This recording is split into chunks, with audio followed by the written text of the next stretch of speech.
जय जगन्नाथ।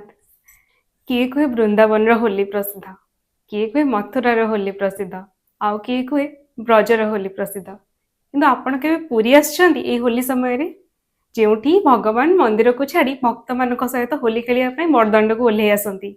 आसंतु जानिबा महाप्रभुंकर ए रोचक लीला विषय रे। अनंत कोटि ब्रह्मांड नायक राजाधिराज महाप्रभु जगन्नाथाय नमः। दर्शक बंधु श्रीक्षेत्र में 12टी यात्रा को गुरुत्व दि जाए जहाँ को शास्त्र में कहा जाए वंचे स्नानं रथवर गति शयनं चयनं वे पार्श्वावृत्ति शयन निवृत्ति पार्वणे पुष्य पूजा दोलो केली दमनक महाक्षय पुण्य तृतीया ये यात्रा भुवन वंदिता नरेन्द्रेण द्वादश। महाप्रभुंर द्वादश यात्रा मध्यरु ये होली उत्सव बा दोल उत्सव अन्यतम। दर्शक बंधु सनातन संस्कृति में जिते भी मंदिर अच्छी सबुठी भक्तटीए भगवान पाखक जाए किंतु आम शांते आम मालिके आम महारदे सबुठारु अलगा से निजर ऐश्वर्य आराम को छाड़ी रत्न सिंहासन को छाड़ी 56 भोग को छाड़ी 60 पौटी को छाड़ी बड़दाण्ड को ओह्लई आसती भक्त सहित रंग खेलने को। ये जन एमती शांत आज्ञा जे भक्तर मनोरंजन करने किसी भी करिपारंती। से निजे कहती मदभक्त विनोदार्थे करोमि विविध क्रिया मो भक्तर विनोदार्थ करने मनोरंजन करने मु किसी भी करिपारे। सेही परिप्रेक्षी दोल पूर्णमी महाप्रभु सिंहासन को छाड़ी निजर दुई पत्नी श्रीदेवी और भूदेवी सहित दोल मंडप विराजमान करती। जेहेतु शास्त्र कहे दोलैच दोल गोविंदं चापच मधुसूदनं रथे तुंग वामनं दृष्ट्वा पुनर्जन्म न विद्यते।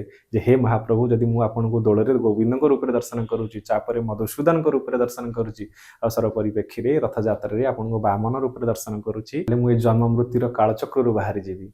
दर्शक बंधु ए बसंतोत्सव दीर्घ 5 दिन धरी श्रीमंदिर में पालन कराए जार आरंभ हुए फगु दशमी। फगु दशमी महाप्रभुंर सकाल धूप सरला श्रीदेवी भूदेवी खटसेज घर को विराजमान करती और महाप्रभुंर बेश बढ़े। बेश बढ़िया पूर्व महाप्रभु बाड़े पालिया पूजा पंडा माँ बाड़े पति महापात्र और बठाकर बाड़े मुदिरस्त प्रसाद लगे करती। प्रसाद अर्थ भटुआरी घर चंदन घंट छता सहित महाप्रभु छामुरी विराजमान करती और से सब चंदन को महाप्रभु अंगरे लेपन कराए। प्रसाद बढ़िला परे महाप्रभुर बेश हम एक अत्यंत मनमुग्धकर बेश चाचेरी बेश बोली कहुए। चकचरी शब्द रु आनीत शब्द महाप्रभु झिलिमिली नाली कपड़ा को पिंधि थे। महाप्रभु को नळीभुज लगी सुवर्ण नळीभुज महाप्रभुर कुंडल लगी कान में विभिन्न प्रकार सुना आभूषण महाप्रभु सुसज्जित होते।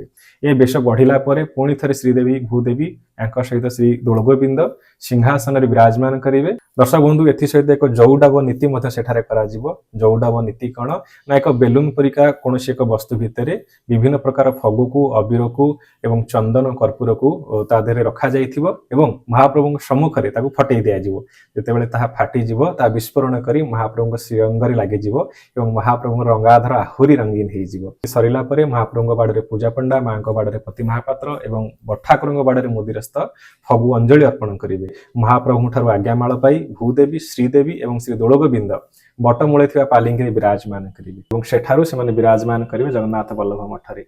सेठारे अनुरूप भाव में फगु अंजलि प्रदान करा महाप्रभु रंग लगा पंचोपचार मणही हेब शीतल भोग हेब। एहीपरि 4 दिन भाव में महाप्रभुंर अनुरूप नीति हेब। चतुर्थी दिन आउ एक नीति बढ़ो जहाँ मेषपोड़ी मेढ़ापोड़ी समग्र भारत वर्ष जहाँ होलिका दहन बोली कहुए। से दिन यह नीति सरला महाप्रभु ठारू दोलगोविंद आज्ञामाल पाई भूदेवी और श्रीदेवी सहित दोलवेदी पाखे विराजमान करेंगे। मेष सदृश एक राक्षस को निर्माण करा गोबर घसी होलिका कहुए एवं ताकू महाप्रभु सेठारे दहन करेंगे। होलिका दहन नीति बढ़िला महाप्रभुंर पहुड़ हुई अन्य नीति हेब। तापर दिन सबुठारु अत्यंत मनमुग्धकर दृश्य आपण मैंने देखिए श्रीमंदिर में।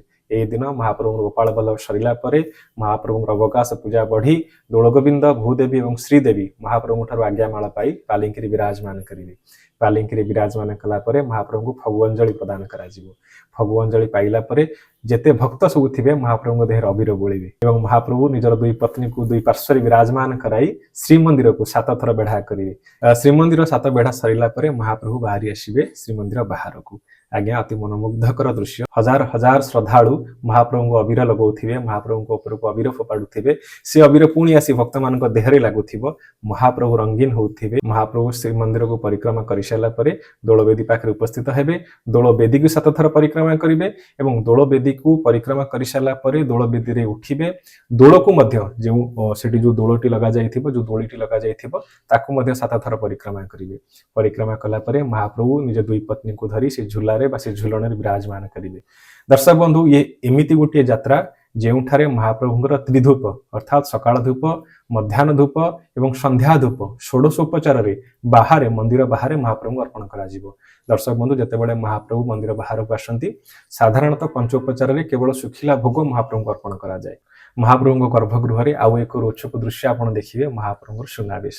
ଦର୍ଶକ ବନ୍ଧୁ ରଥଯାତ୍ରାକୁ ଛାଡ଼ିଲା ପରେ ମହାପ୍ରଭୁ ଚାରିଥର ସେ ରତ୍ନସିଂହାସନରେ ସୁନାବେଶ ହୋଇଥାନ୍ତି। ତନ୍ମଧ୍ୟରୁ ଦୋଳୋତ୍ସବରେ ବା ଦୋଳ ପୂର୍ଣ୍ଣିମାରେ ମହାପ୍ରଭୁଙ୍କର ରାଜରାଜେଶ୍ୱର ବେଶ ହୋଇଥାଏ, ଯେଉଁ ବେଶରେ ମହାପ୍ରଭୁ ବିଭିନ୍ନ ସୁବର୍ଣ୍ଣ ଆବରଣକୁ ଆଭୂଷଣକୁ ନିଜ ଶ୍ରୀଅଙ୍ଗରେ ସ୍ଥାନ ଦେଇଥାନ୍ତି। ଏ ଓଡ଼ିଆ ଜାତିର ଠାକୁର ନା ଆଜ୍ଞା ସିଏ, ଏ ଓଡ଼ିଆ ଜାତି ତାଙ୍କୁ ସବୁ କିଛି ସମର୍ପି ଦେଇଛି। କୁହାଯାଏ ଏ ରାଇଜର ଗଜପତି ମାନେ ଯେତେବେଳେ ଯୁଦ୍ଧ ଜୟ କରି ଯାହା କିଛି ଆଣୁଥିଲେ ସବୁ କିଛି ମଣିମାଙ୍କ ଛାମୁରେ ଅର୍ପଣ କରି ଦେଉଥିଲେ। ସେଥିପାଇଁ ଏ ରାଇଜର ଜଣେ ଗଜପତି କହିଛନ୍ତି ଏ ଗଜ ରାଜ କ୍ଷେତିପତି ସମ୍ପତ୍ତି ରତି ଏ ରୁଚଇ ନାହିଁ ଭୁବନ ମୋହନ କଳା ଶ୍ରୀମୁଖକୁ ଯେବେ ଥରେ ଦିଏ ଚାହିଁ ଶ୍ରୀକ୍ଷେତ୍ରେ ନବରେ ମହା ଐଶ୍ୱର୍ଯ୍ୟରେ ଥିଲେ ହେଁ କମଳା ସାଇଁ 22 ପାହାଚ ନ ଉଠିବା ଯାଏଁ କିଛି ତ ରୁଚଇ ନାହିଁ।